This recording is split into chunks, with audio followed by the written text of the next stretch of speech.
All right, here we go.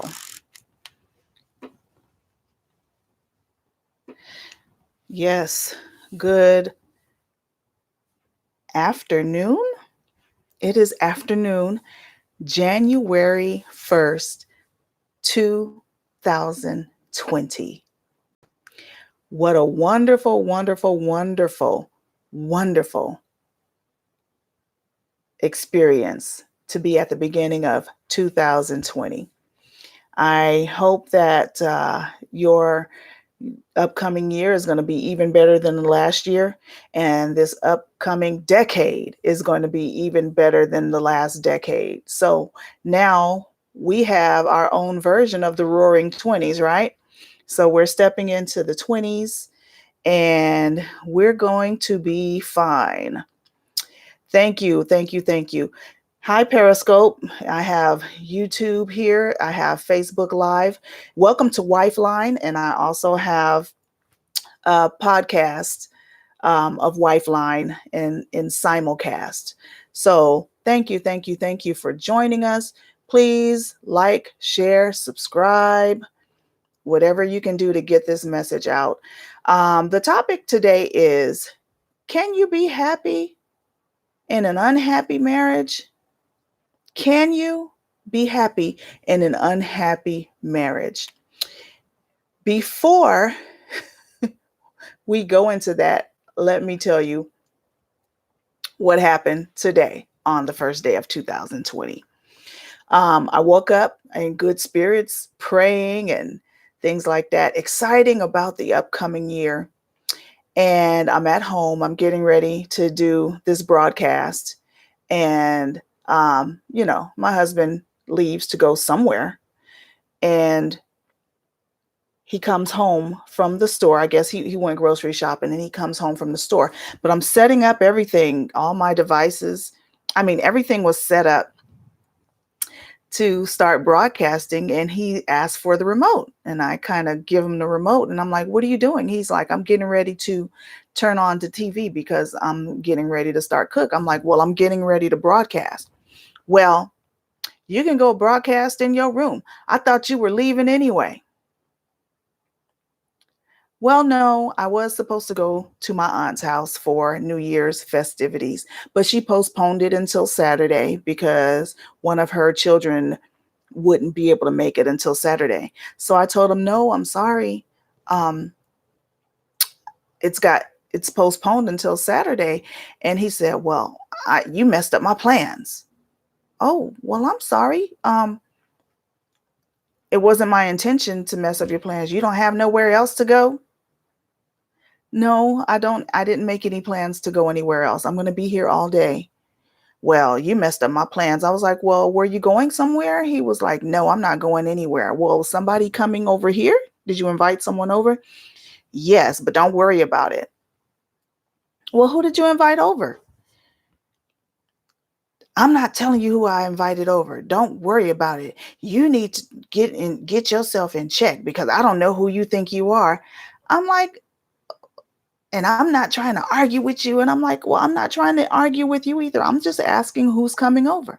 Well, I already told you, don't worry about it. So are you saying that I don't have the right to know who's coming over today? That's right. You don't have the right to know. Okay. So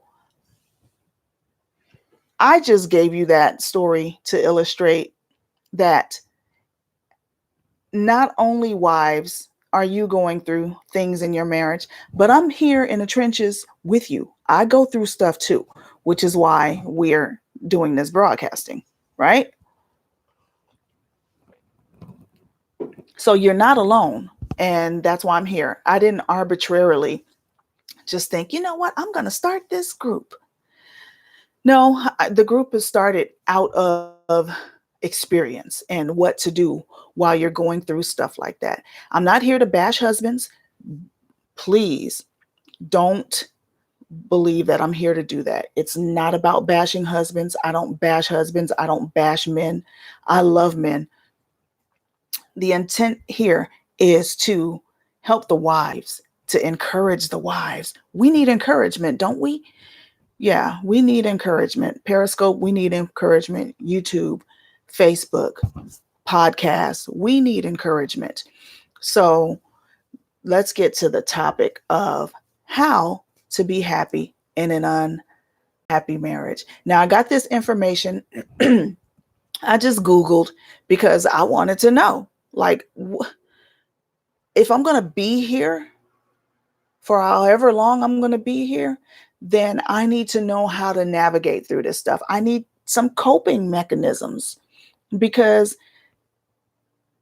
there was a time when I was so upset and so sad, so hurt, so angry about the things that were going on in my marriage that I was confused. I didn't know what to do. And I was often depressed. And so what happened was I ended up separated, but I ended up coming back because my husband was ill and I came back to help him because we're still married. So I'm going to come back and help. But he's better now and he's back to himself. But the difference is while I was gone, I got stronger. So now I'm not walking around depressed. I'm walking around in love and in peace because number one, I know how to pray. I can't do this by myself. I don't have the strength in my own self to be able to endure this because sometimes you just want to go off and cuss somebody out and be like, you know what, but I'm not going to do that. Just like when he did that, it showed that little display downstairs earlier. I just laughed and said, okay, Lord, well, in your name, I will still be in peace. I will still be happy and I won't be miserable with him because that's what he is. So learning to be happy. I have 6 ways that you can learn to be happy, even though your marriage is down in the dumps, jacked up. You wish you wouldn't hear no more. 6 ways, okay? Number 1, find ways to be grateful. What are you grateful for? I know some of you who are in marriages that are very, very challenging and you don't know whether you want to stay or you want to go.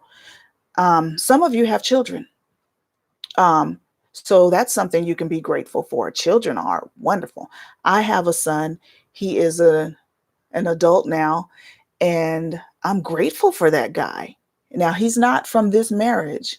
He was from a previous relationship, but I'm grateful for that guy. What are you grateful for? Your job. You can be grateful for your circle of friends, your circle of encouragers. I'm grateful that we did not have kids. I'm just going to put it, I'm sorry, that might sound messed up, but I'm grateful we didn't have kids because I believe that they would be messed up because of the misery that he wallows in. I would have done my best to say, hey, kid, you can be happy like me and joyful and things like that. But those types of relationships really affect people in negative ways. So find things to be grateful about, your kids, your grandkids, your job, things like that. Number 2, engage in flow experiences. So a flow moment is when you lose yourself in an experience by being completely absorbed in whatever it is that you're doing. One of the things that I really love to do is create music. If you can see back here, I have a little setup where I have a laptop, some speakers. There's a microphone right there with the popper stopper, things like that. I find time. When I have time, I come in here and I create. I create music. So that's a flow experience that I have. I can be in here in the lab for hours and hours creating music and not realizing how long I've been in here. So you choose an activity that challenges you, which is challenge, but it's still familiar, something that you really love to do that you can get lost in, painting, what have you, baking, doing nails, doing hair, something like that. Number 3, stop fighting the same fights. Today, that was so unnecessary to be told, well, you messed up my plans. I'm kind of mad that you still gonna be here. I'm sorry, but I'm not sorry. I mean, I'm sorry that you are disappointed that I'm still gonna be here. I'm sorry that you don't want me here anymore. But I'm here. I'm here, right? So, but I'm not gonna go back and forth with you. Now, my faith is Christianity. I'm a Christian. I love God. I love Jesus. I read the Bible. And so I know where my strength comes from. But even if you're not a Christian, there has to be some place that you can draw your strength from. Where do you draw your strength from? There's got to be some place, okay? Whether it's meditation or, you know, a higher power, or even if you don't believe that there's a higher power, there's still something that you can draw strength from. And I believe that everybody would agree, no matter what religion you are, or if you don't have a religion, that with what scripture says in Proverbs 15:1, a soft answer turns away wrath. So just because somebody is going at you crazy with a crazy attitude doesn't mean that you have to come back at them with a crazy attitude. Because what happens is if you go back at them, it's going to escalate and it's going to get bigger and bigger and bigger. And you don't want that. You want to avoid that. So a soft answer turns away wrath, which was what my attempt was to do today. I was trying to have a soft answer. Like I said, I'm not trying to go back and forth with you. I'm just asking who's visiting today. Okay. So stop fighting the same fights. If you always find yourself arguing about the same things, it may be time to put those topics aside and say, look, you know what? We can't talk about this anymore because we're not going to agree, you know? So if you can find a compromise, that's good. But if you can't find a compromise, stop going back into the same doggone argument, the same topics, the same thing, you know? So here's the thing. Stop fighting the same fights. That was number 3. Okay. So number 4, develop your own interests. Okay. You have to develop your own interests. If you don't have your own interests, find something you like to do. What is it? Some people have interests. There are so many people that have their own interests.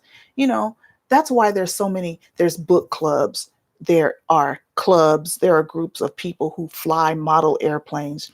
There are people who collect stamps. There are people who um, like to cook, people who like to create, who like to draw, who like to paint, who like to create music like I do here. um, Develop your own interest outside of that relationship. Find something that you like to do, something that you have fun doing. And then that ties into number 2, engaging in a flow experience. If you find something that you like to do, find something that you're interested in, then that's something you can kind of get lost in while you're doing it, right? So that was number 4, developing your own interests. Number 5, try volunteering. Having a sense of purpose and some good social connections with other people is also a good way to feel happy. Um, Volunteering at the Red Cross or, you know, Salvation Army, um, little clubs where kids are that, that need uplifting and need encouraging because their home life isn't so great. Group homes. I remember when I was a teenager, I was in a group home and then we had some volunteers coming to visit the group home and talk to us kids and, just spend time. They weren't experts. They were kids themselves because they had to be 19, 20, 21. They're still kids. But for 15 and 16-year-olds, that's somebody that's older, just came and talked to us and spent some time with us and helped us to feel like regular kids for a minute. So try and find an organization that you'd like to contribute to, and see how that works out for you. Number 6, develop your social life. Man, in my marriage, there was a time when all we did was hang out with each other. We lived together, hung out with each other, worked together, to work together. There was no breathing room. So you can't really find out who you are besides your husband's wife, besides your kid's mom. There was really no room to find out who you were. So develop a social life. Clubs, um, like I mentioned earlier, about finding an interest. Find a bowling club, or if you like to bowl, if you like to fly, those model airplanes, like I mentioned, if you like to make music, um, take yourself out to lunch, take yourself out to dinner, make dinner dates with your siblings or your friends or things like that. One thing that I started doing just recently, because I always have the propensity to stay in the house all day Saturday, was go out and take yourself out to breakfast. I would take myself out to breakfast almost every Saturday, and just to try a new restaurant, just to give myself the experience of getting out of the house, because I work so much. My work hours are long, my commuting hours are long, and even on Sunday I dedicate that to um a day of worship. I go to church, and it's still like almost the equal distance of the commute that I take to work. So Saturday is the only day that I really, really have to myself. And as such, because I'm so tired of the drive from Sunday through Friday, that on Saturday, all I really want to do is just watch Netflix and Hulu and chill. But I said, no, if I do that, I'm going to be in the house all day. So on Saturdays, I do my best. I wake up, I come in the lab, work on some stuff. Um, when it's really, really early, when it's still quiet, because my room, the lab is not soundproof, as you can see.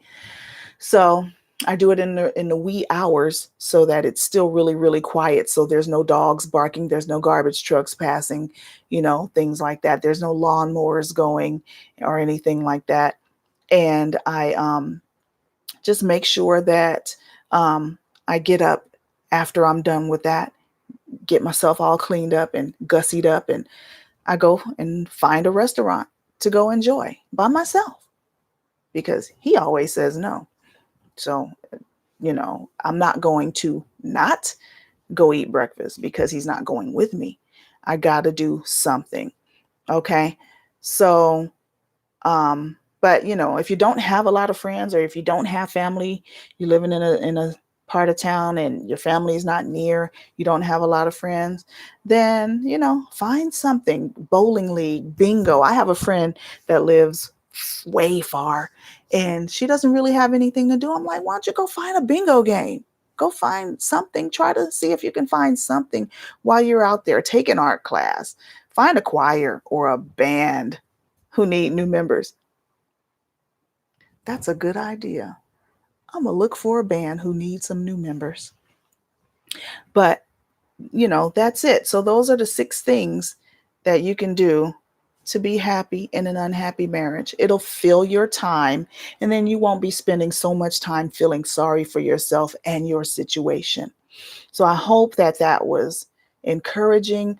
I really hope that even if you know somebody that's going through tough times in their marriage, share this video with them. Um, like, subscribe, share, and then on the podcast, um, the The Wifeline podcast can be heard on Apple Podcasts, Breaker, Castbox, Google Podcasts, Overcast, and Pocket Casts. So I really, really, really hope that you were able to get some value out of this. Subscribe to the channel, YouTube, like and subscribe, um, and even share this stuff on your social media platforms too. Periscope, I really enjoy being with you. Facebook Live, Wifeline, subscribe, like, share this broadcast. And thank you so much for everything. Thank you, thank you, thank you, thank you. And you all have a wonderful day. 2020 is going to be it's going to be the bomb. Didn't mean to do that.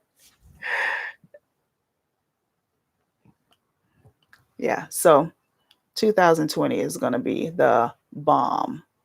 So thank you so much and have a wonderful 2020 and a wonderful new year. Oh, great. That's not what I meant to do.